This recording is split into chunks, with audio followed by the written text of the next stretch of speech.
It'll be here before we know it. Well, Pennsylvania lawmakers are not on the ballot this year.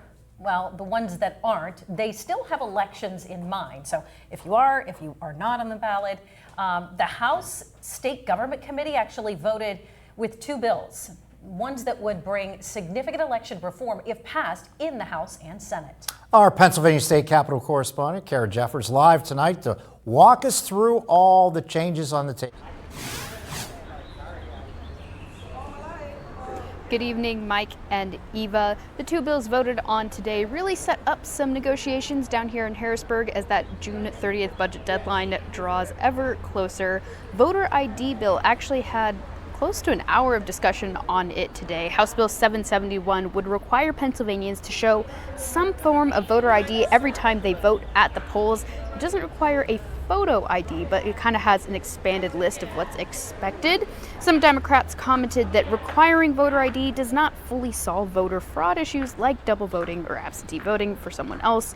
Republicans discussing that requiring voter ID every time will increase election trust, noting that around 73% of Pennsylvanians do support voter ID at every election.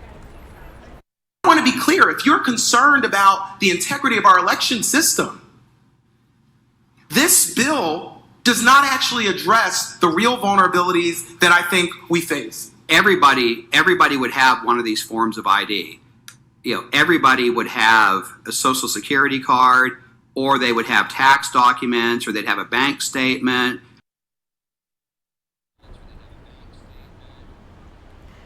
Now, the voter ID bill did get at least 2 Democrat votes in support, which let it pass that committee.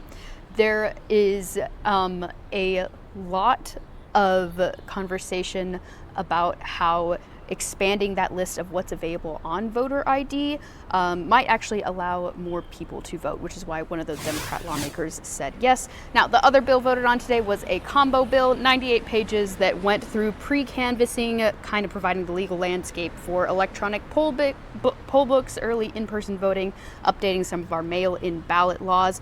The bill specifically makes sure that there is funding to pair with some of these mandates, and there's a good portion of the initiatives in there that is supported by the counties.